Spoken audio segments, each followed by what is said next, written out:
골로새 교회는 이 사회 변동, 지각 변동으로 인한 이 사회 혼란함이 일어났습니다. 이 사회 불안은 사회 불안으로 그치는 것이 아니고 그것을 대비하는 이 사람들의 이 믿음에 영향을 미치게 됩니다. 그래서 과거의 믿음, 과거의 생활로 돌아가는 사람이 있었고, 또 한 부류는 이 신비한 어떤 영적인 힘을 의지하려는 이 이단 사상, 또 금욕으로 또 이 상황을 이겨내 보려는 그런 이단 사상, 그 이단 사상에 빠지게 되었습니다. 그래서 사도 바울은 골로새 교회의 편지를 통해서 단 하나의 이 답을 제시합니다. 세상을 다스리시는 분, 그분은 예수님이시고 예수님이 바로 우리를 구속하신 분이시다. 그러니 예수님이 누구신지 정확히 알면 이 땅의 일이 작아 보일 뿐만 아니라 이 땅의 일이 주님이 나를 돌보셔서 하나님의 나라를 이루실 일로 바꿔서 보이게 된다라고 사도 바울은 얘기하고 있습니다. 사도 바울이 예수 그리스도에 대해서 첫 번째로 설명한 내용은 이 구속주입니다. 우리를 값주고 사신 분.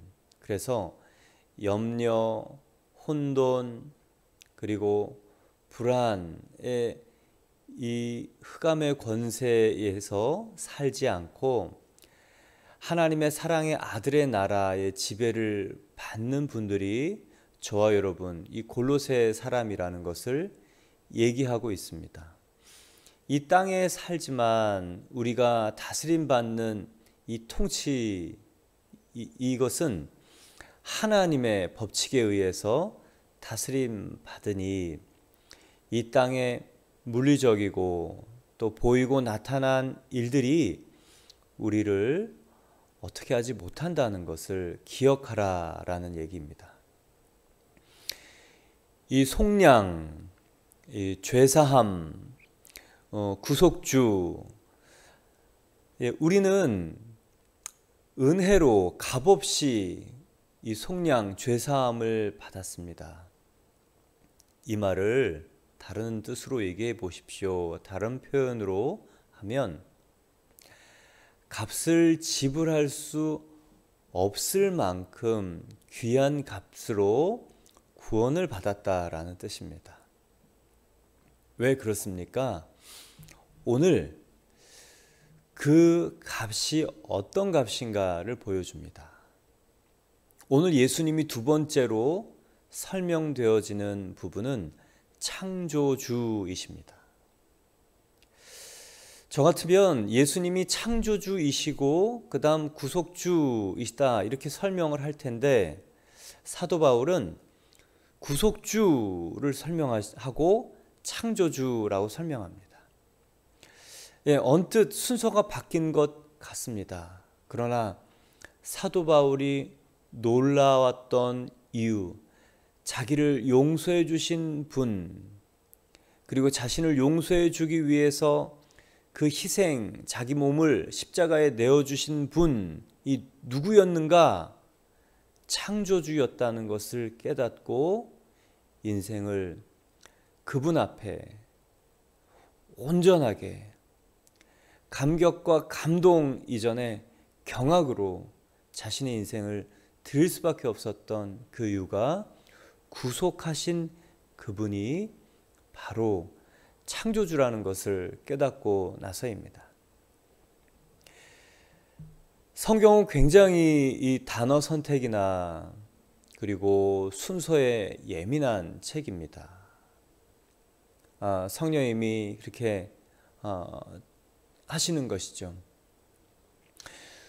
그래서 구속주 다음에 창조주가 나오는 그 순서를 곰곰이 생각해 보면 사도 바울이 다메섹에서 만났던 그 경악이 얼마나 큰 경악인가.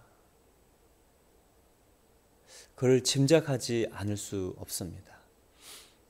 오늘 사도 바울이 설명하는 혼란의 때에 기억해야 될 딱 한 가지, 예수 그리스도에 대한 두 번째 설명, 창조주시다라는 내용을 15절에 그분의 존재, 16절, 17절에 그 존재, 창조주의 사역을 설명하고 있는데 15절을 함께 읽겠습니다. 그는 보이지 아니하시는 하나님의 형상이요 모든 피조물보다 먼저 나신 이시니 우리를 위해서 자신을 십자가에서 내어주시고 죽으신 분이 누구인가? 보이지 아니하는 하나님의 형상. 하나님은 영이시죠. 보이지 않습니다. 그래서 이 요한복음 1장 18절에 보면 본래 하나님을 본 사람은 없으되라고 사도 요한은 기록하고 있습니다. 근데 하나님은 영이시죠. 이 말은 보이시지 않는다는 말이죠. 근데 보이지 않는 하나님을 어떻게 사람이 믿고 따르고 신뢰하고 섬길 수 있을까? 오직 믿음으로만 그 일을 가능하게 할까? 아니요. 계속 우리에게 보이는 증거들을 주셨습니다. 그리고 결정적인 보이는 증거, 바로 오늘 말씀에 나타난 보이지 아니하는 하나님의 형상, 보이지 않는 하나님의 본체라는 말입니다. 예수님은 보이지 않는 그 하나님의 현현, 나타남, 본체, 그리고 모습이라는 뜻입니다. 이 형상이라는 단어에 대한 신학적 합의는 아직도 정확하지 않습니다. 합의되지 않았습니다. 여러 가지 하나님의 형상이라는 뜻에 여러 가지 다양한 견해가 있습니다. 그러나 우리 인간 편에서 또 성도 편에서 하나님의 형상을 잘 이해할 수 있는 것은 하나님의 성품과 능력, 이게 우리에게 잘 이해되는 하나님에 대한 설명입니다. 예수님은 하나님의 성품과 능력이 담겨 있는 하나님이시라는 뜻입니다. 하나님은 보이지 않는 하나님을 그냥 막무가내로 믿으라고 하신 것이 아니고 보이는 하나님을 우리에게 결정적으로 보내주셨다라는 뜻입니다. 요한복음 1장 14절을 보면 말씀이 육신이 되어 우리 가운데 거하심에 우리가 그의 영광을 보니 아버지의 독생자의 영광이요 은혜와 진리가 충만하더라. 또한 1장 18절은 이렇게 기록하고 있습니다. 본래 하나님을 본 사람이 없으되 아버지의 품속에 있는 독생하신 하나님이 나타내셨느니라. 그래서 예수님이 이 땅에 오셔서 나와 아버지는 하나다라고 말씀하실 이유, 담대하게 선포하신 이유, 그리고 그 발언, 신성 모독의 발언으로 십자가에서 죽으셨지만 그분이 하나님이심을 증명하신 이 부활의 사건으로 하나님의 본체이시며 보이는 하나님, 우리에게 하나님의 선물인 것을 너무도 여실히 증명해 주셨습니다. 빌립보서 2장 6절은 그렇게 써 있죠. 그는 근본 하나님의 본체시나. 우리를 위해서 십자가에서 저주를 받으신 살과 피를 다 뜯겨서 흘리신 그분이 누구신가? 하나님의 본체시다. 하나님이시다. 너무 큰 충격이죠. 그래서 은혜는, 속량은, 죄사함은 우리가 값없이 받았지만 그 죄사함이 어떤 죄사함인지 깨닫고 난 다음의 삶은 너무도 분명하게 달라집니다. 너무도 분명하게 달라질 수밖에 없습니다. 예수님은 누구신가? 보이지 않는 하나님의 형상, 우리 가운데 나타난 보이는 하나님이라는 뜻입니다. 또한 15절에는 이런 표현이 있습니다. 모든 피조물보다 먼저 나신 이시니. 예수님도 낮은 존재이구나. 예수님도 피조물보다 먼저이긴 하지만 낮은 존재이구나. 그래서 여호와의 증인은 예수님이 하나님이 아니라는 근거로 이 구절, 예수님은 낮은 존재, 하나님이 아니다 라고 얘기합니다. 이 본문은, 이 말은 이런 뜻입니다. 모든 것을 창조하시기 전에 계신 분이십니다.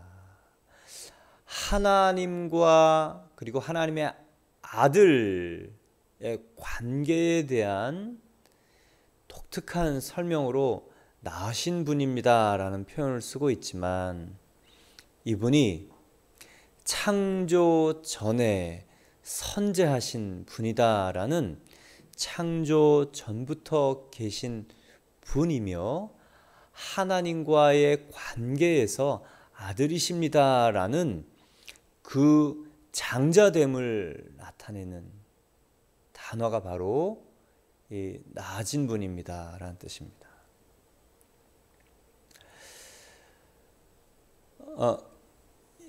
출애굽기 3장 14절에는 하나님이 나는 스스로 있는 자다라는 이 자존자의 표현을 합니다. 골로새서 오늘 1장 15절에는 그 예수님이 선제자라는 표현을 합니다. 같은 말이죠. 스스로 존재하시는 분, 또 이미 미리 영원 전부터 선제하신 분. 그래서 예수님이 하나님이심을 신약적으로 표현한 이 선제성에 대한 표현이 바로 사도 바울의 표현입니다. 어떻게 사도 바울은 그런 것을 알았을까? 부활하신 예수님을 만나기도 했지만 3층 천에도 다녀온 신비한 사람이죠. 예수 그리스도는 누구인가? 오늘 저와 여러분에게 분명히 사도 바울이 알리고 싶은 메시지, 저와 여러분이 신뢰하고 믿고 따라가는 그분, 이 안에서 정말 우리를 다스리셔서 우리를 통해 하나님 나라를 이루시는 그분은 하나님이시다. 하나님이시다. 그러니 그 앞에 어떤 일이 있어도 낭망하지 마라. 불안해하지 마라. 두려워하지 마라. 소망을 품어라. 저는 그리스도인인가 아닌가의 가장 큰 특징으로 소망이 있는가를 꼽습니다. 이 소망은 믿음과 사랑이 합쳐져야 생기는 것이 소망이라고 믿기 때문에 그렇습니다. 그래서 소망을 내려놓으면 믿음을 내려놓은 거예요. 믿음은 붙잡고 있는 사람을 통해서 일하시는 하나님이 우리에게 주신 선물입니다. 그 선물을 붙들고 있을 때 하나님께서 믿는 자를 통해서 일하시죠. 그래서 여러분 오늘도 소망하십니까? 어제와 같은 그제와 같은 맨날 똑같은 변하지 않을 것 같은 상황이지만 소망을 가진 자를 통해서 하나님 일하시는 이유는 일하시는 샘플은 아브라함입니다. 아브라함은 25년 동안 약속의 자녀가 없었습니다. 하나님이 분명히 약속을 하셨죠. 이미 단산한 할아버지 할머니입니다. 이 육신적으로는 생물학적으로는 이 생식이 멈춘 분들이죠. 그게 너무도 자연스럽고 본인들에게도 그게 너무도 당연한 일입니다. 그러나 하나님은 계속 얘기합니다. 내가 내 몸에서 날 자식을 줄 거다. 어제도 오늘도 작년도 재작년도 10년도 20년도 똑같은 상황. 근데 하나님께서는 아브라함이 하나님을 믿으니 그것을 의로 여겼다라고 얘기를 합니다. 저와 여러분이 10년 20년 변하지 않을 상황에서 하나님을 믿고 소망하는 그 믿음이 있을 수 있을까요? 이제는 있을 수 있습니다. 예. 왜요? 많은 믿음의 선진들이 있기 때문에 그렇죠. 아브라함의 대단함은 바로 그거예요. 첫 믿음, 첫 샘플. 예. 그래서 소망이 보이지 않는 상황에서 내가 그 믿음의 첫사람이 되기를 원합니다 라고 기도할 때 하나님은 그 사람을 기쁘게 여기시고 응답의 통로로 사용하십니다. 그래서 소망을 놓치면 다 놓친 거예요. 소망을 붙들면 기도하게 됩니다. 기도하게 되면 하나님이 보입니다. 하나님이 크게 보이면 세상 그리고 일어나는 일 이게 내 중심적으로 보이지 않고 하나님 중심적으로 보입니다. 믿음이란 성숙이란 하나님 중심으로 보이는 것을 성숙이라고 하고 미숙함이란 내 중심으로 보이는 것을 말합니다. 얼마나 소망이 있는가에 따라서 성숙과 미숙이 구분된다 이렇게 설명할 수 있습니다. 사도 바울이 설명하고 있는 이 창조주 그분이 당신과 나를 골로새 사람들을 위해서 십자가에서 죽으셨다라고 설명하고 있는 사도 바울이에요. 그러니 무엇이 물이 우리를 침몰할 수 있겠냐? 불이 우리를 사를 수 있겠냐? 걱정하지 말라. 안심하라. 그분이 하나님이시고 이 안에 계시다라고 설명하고 있습니다. 이제 그 예수 그리스도 그분이 어떤 사역을 하셨는가에 대한 설명이 15절에 먼저 16절에 나옵니다.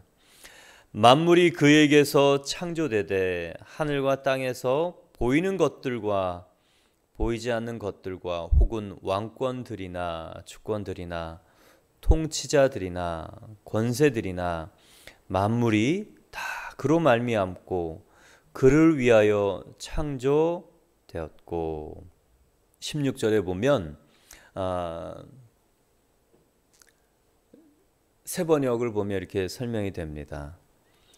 그분에 의해서 모든 것이 창조되었습니다. 예수님에 의해서 창조되었습니다.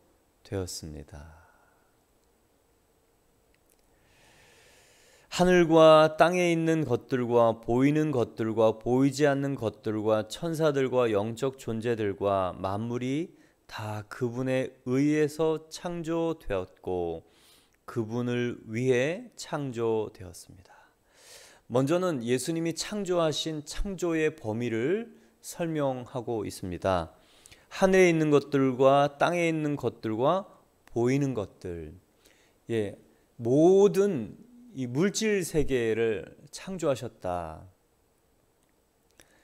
수금지와 목토 천해명 이런 행성이 100여 개나 된다고 하죠.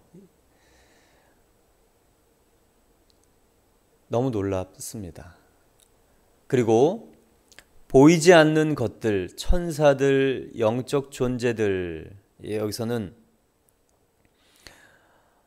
왕권과 주권들이나 통치자들이나 권세들, 영적 존재, 또 천사들, 그리고 모든 권세들, 이 만물이 예수님에 의해서 지어졌다라는 설명하고 있습니다. 사도 바울만 그렇게 설명하고 있는 것이 아니고 사도 요한도 요한복음 1장에 그렇게 설명하고 있습니다. 태초에 말씀이 계시니라. 이 말씀이 하나님과 함께 계셨으니 이 말씀은 곧 하나님이시라. 그가 태초에 하나님과 함께 계셨고 만물이 그로 말미암아 지은 바 되었고 지은 것이 하나도 그가 없이는 된 것이 없느니라.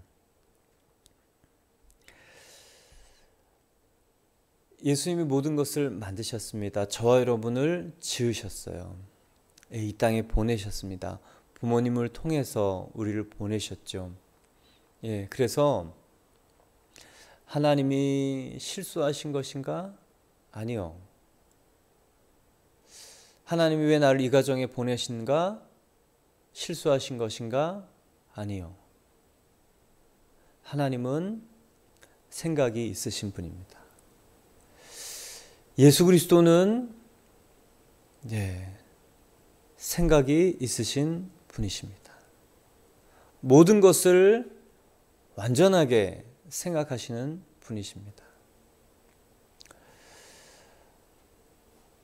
닉 부이치치라고 여러분 잘 아시죠? 몸이 있고 팔과 다리가 불편한 이렇게 몸과 다리가 딱 붙어 있는 형제님입니다. 목사의 아들이었지만 자신의 출생, 이 핸디캡에 대한 비관, 원망, 이 자살 시도, 그러나 하나님이 어떠한 분인지 깨닫고 나서 자기를 창조하신 그 하나님이 얼마나 완전하신 분인 것을 깨닫고 나서, 그리고 그 다음부터는 그리스도를 전파합니다. 자신의 삶이 하나님의 실수가 아니라는 것을, 의미 있는 하나님의 선택이라는 것을 깨닫고 나서, 그 하나님이 예수님이신 것을 발견하고 나서 이제 힘껏 예수 그리스도를 전하는 놀라운 희망의 사람이 되었습니다. 그래서 이 땅에 있는 여러 일들 속에 하나님의 주권에 대한 완전성, 이게 깨달아지고 나면 내 마음에 평강이 찾아옵니다. 불합리해 보이고 불의해 보이고 불평등해 보이는 이 세상, 눈에 보이는 이 세상, 그렇죠? 죄인들이 만들어낸 세상입니다. 그러나 그 위에 보이지 않는 하나님의 손이, 주권이 이 모든 것을 창조하시고 다스리시고 계시다는 것을 기억할 때 우리의 마음이 이 신뢰가 생기고 다시 소망이 생기는 것이죠. 사도 바울은 예수 그리스도가 모든 보이는 물질 세계와 보이지 않는 이 천사의 세계, 이 한국적 표현, 이 천사 그리고 권세들을 만드신 창조주이심을 설명하고 있습니다. 그래서 by him, 그분에 의해서, 그리고 또 하나의 전치사를 중요하게 쓰고 있습니다. for him, 그를 위해서 창조되었다라고 설명하고 있습니다. 저와 여러분이요, 모든 만물이요, 예수님을 위해서 창조되었다라고 사도 바울이 선포하고 있어요. 사도 바울은 원래 그 믿지 않았던 사람입니다. 저 여러분 뭐 전도해 보면 아시겠지만, 아유 어떻게 신이 인간으로 태어날 수 있겠는가? 어떻게 이 여인이 혼자 잉태할 수가 있는가? 그리고 사람이 부활할 수가 있는가? 절대 그럴 수 없다. 그래서 교회를 다니지만 이 윤리적인 도덕, 나를 위해서 십자가에서 죽은 그 성자, 착한 사람, 그 예수만 믿는 분들이 참 많이 있죠. 예수가 하나님이 되실 수 없다라는 거예요. 믿지 못하죠, 당연히. 이성적으로는 그거 믿지 못합니다. 그 중에 대표적인 사람이 있었어요. 예수가 하나님이다라는 이 진리를 말하는 사람을 이 돌로 쳐서 죽였습니다. 그리고 예수가 하나님이신 것을 믿는 사람들을 잡으려고 다메섹까지 갔던 사람입니다. 이 예수가 하나님이라는 이 진리, 이 주장, 이게 너무도 불편해요. 이 터무니없는 거예요. 이런 거짓된 가르침, 이 세상에서 싹을 잘라야 된다고 생각했던 사람이 바로 사도 바울이죠. 근데 그 사도 바울이 이렇게 선포하고 있습니다. 그분은 보이지 않는 하나님의 형상이요, 모든 것을 창조하신 하나님이다. 예수가 하나님이다. 나와 아버지는 하나다.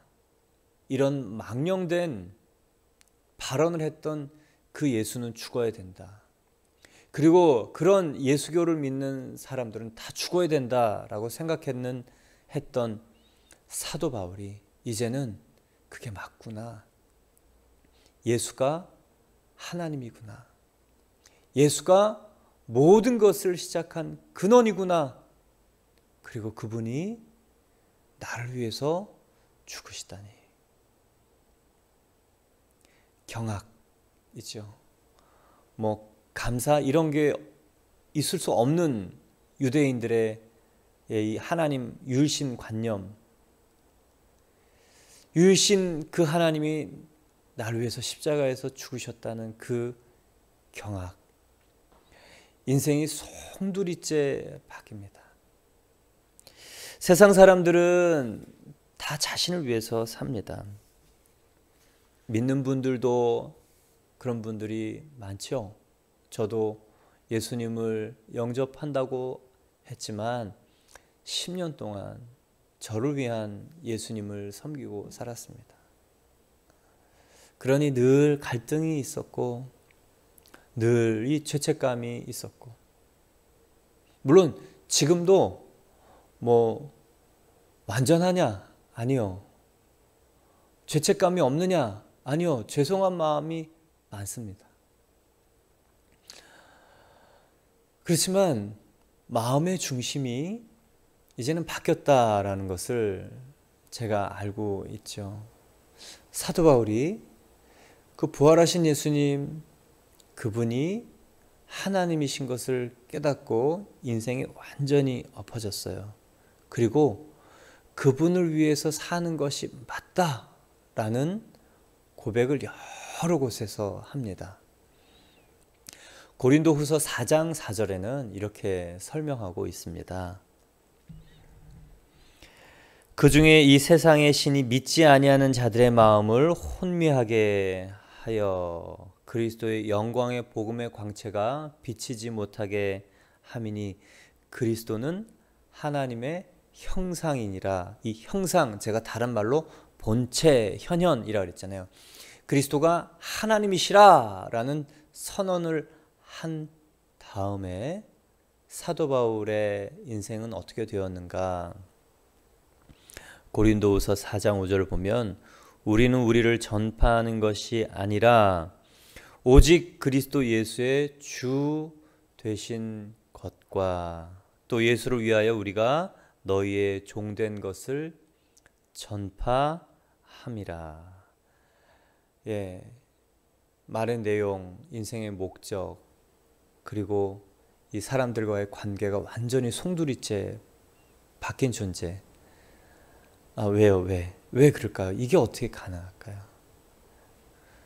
이 물질 세계에 우리가 다 몸 담고 하루하루 살아가고 이 관계 속에서 누구든 자기를 위해서 사는 것이 열심히 사는 것인데 어떻게 다른 사람의 종된 것을 위해서 살아가고 예수가 주되신 것을 선포하기 위해서 살아가는가? 창조주 하나님을 만난 거예요. 근데 창조주로 서 있는 분이 아니고요. 십자가에서 죽으시고 부활하셔서 그 손과 발에 머리에 못자국과 그리고 몸의 모든 상처를 지니신 창조주를 본 것이죠. 그 앞에 다른 설명을 할 수 있는 사람은 없으리라 생각이 됩니다. 그리고 사도 바울이 이제 그런 얘기를 합니다. 어두운 데 빛이 비치라 말씀하셨던 그 하나님께서 예수 그리스도의 얼굴에 있는 하나님의 영광을 아는 빛을 우리 마음에 비추셨느니라. 예수님이 이 안에 들어왔다는 거예요. 하나님이 들어왔다는 거예요. 나를 위해서 자기를 아끼지 않은 그 창조자가 이 안에 들어오셨다는 거예요. 놀라운 거죠. 세상을 나는 다 가진 자다. 그렇게 잡으려고 했던 그림자, 그러나 잡히지 않았던 그 그림자, 아니 이제는 그 전체, 이 빛이, 온전함이, 생명이 그분이 이 안에 들어오셨다. 7절에 보면 그 다음에 이렇게 설명합니다. 우리가 이 보배를 질그릇에 가졌으니 이는 심히 큰 능력은 하나님께 있고 우리에게 있지 아니함을 알게 하려 함이라. 예, 그렇죠. 여러분, 이 질그릇, 사람을 이 톡이 질그릇에 비유합니다. 이은 하나예요.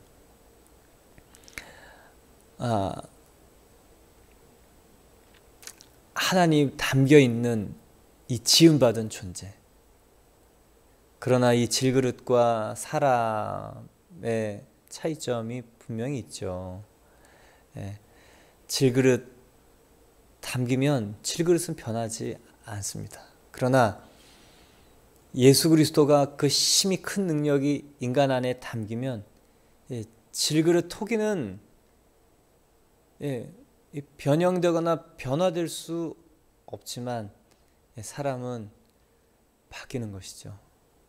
그 심히 큰 능력이 하나님께 있다는 것. 그래서 그 다음 고백이 있어요. 우리가 사방으로 우겨쌈을 당하여도 쌓이지 아니하며 답답한 일을 당하여도 낙심하지 아니하며 박해를 받아도 버림받지 아니하며 거꾸러뜨림을 당하여도 망하지 아니하고.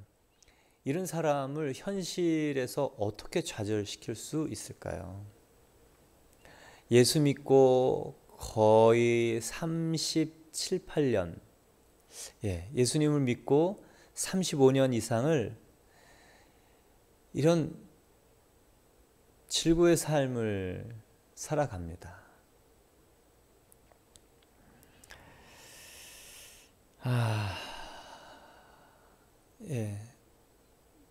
뭔가 다른 것을 본 사람이고 뭔가 다른 것을 만난 사람이고 더 이상 자신을 위해서 살 이유도 살아갈 자신을 위해서 살 이 어떠한 것도 성립이 되지 않는 그냥 하나님을 만난 자. 하나님이 우리 안에 나타나셔서 나를 위해서 죽으시고 부활하시고 그 존재가 내 앞에 서서 그 존재 앞에 엎드려진 자의 삶. 여러분, 목숨을 내놓으십시오. 그거 그렇게 큰일 아니에요. 네. 자녀 목숨도 내놓으세요. 그래야 하나님이 일하십니다.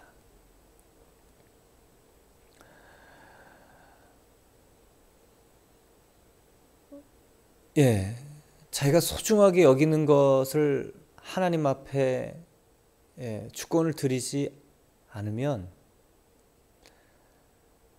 하나님이 다스려 가실 수 없습니다. 목사님 그게 그냥 어떻게 되나요? 그게 쉽나요? 저도 하나님이 부활하신 예수님이 그렇게 나타나시면 그렇게 하겠는데 그런 게 아니잖아요. 아니요. 성경에는 보이지 않는 하나님이 말씀을 우리 가운데 계시죠. 그 말씀이 내 안에 심겨지고 모든 섭리 속에 하나님의 주권이 있다는 것이 선포되어지고 그분이 신뢰하며 그분이 이끌어 가실 것을 믿고 그런 사람들의 많은 이 샘플들을 보면서 보지 않고 믿는 자는 복되다는 이 말씀으로 말씀을 믿는 믿음, 이게 하나님께서 귀한 믿음이라고 여겨주셨죠. 그래서 올해 한 해 말씀도 열심히 암송하십시오. 그렇지만 자기 목숨이 그다지 중요하지 않은 사람이 되면 좋겠어요. 열심히 살지 말라는 얘기가 아닙니다. 열심히 살아야죠. 크리스찬이니까. 그 얘기는 자기를 위해서 살지 말라는 얘기입니다. 자기가 중요한 사람 되지 말라는 얘기입니다. 자기 자식 우리가 다 귀하죠. 다 사랑해요. 그래서 챙깁니다. 근데 여러분, 그것도 내려놓을 수 있어야 돼요. 하나님이 챙기실 수 있도록 하는 것도 부모의 이 직무유기입니까? 아니요. 직무유기와 맡김은 굉장히 많이 달라요. 직무유기하는 사람 기도하지 않습니다. 근데 맡기는 사람은 기도합니다. 오늘 그 사도 바울의 이 현실의 삶, 누구도 이 사람을 쓰러뜨리지 못하죠. 소망을 꺾지 못하죠. 이 사람은요, 날마다 일어나는 사람입니다. 우리가 살아있는 자가 항상 예수를 위하여 죽음에 넘겨짐은, 이 사람은 이 시시각각 죽음을 왔다 갔다 살았다는 거예요. 예수의 생명이 또한 우리 죽을 육체에 나타내게 하려 함이라. 여러분, 이 비밀 말씀입니다. 비밀의 말씀입니다. 우리 죽을 몸에 예수의 생명, 능력, 영광, 이게 나타난다. 어떤 상황까지 가야 되면 그 상황이 나타날까요? 자기가 중요하지 않아요. 자기의 생명보다 자기 죽음의 상황에서 늘 예수의 생명이 나타나는 것을 보는 거죠.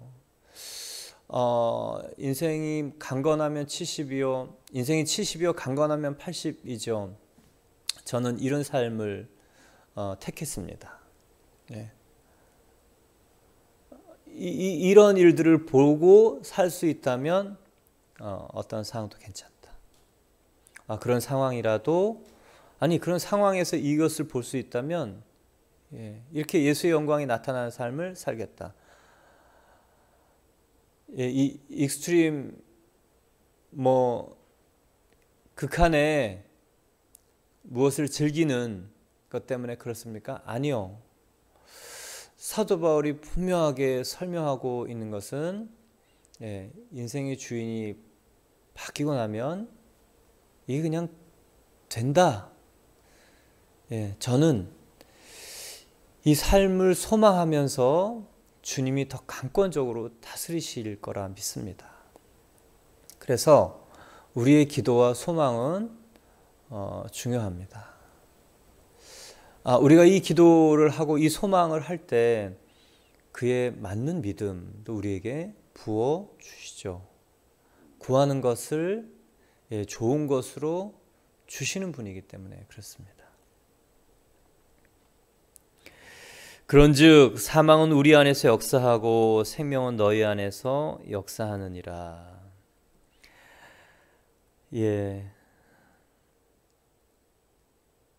예수를 위해 삽시다.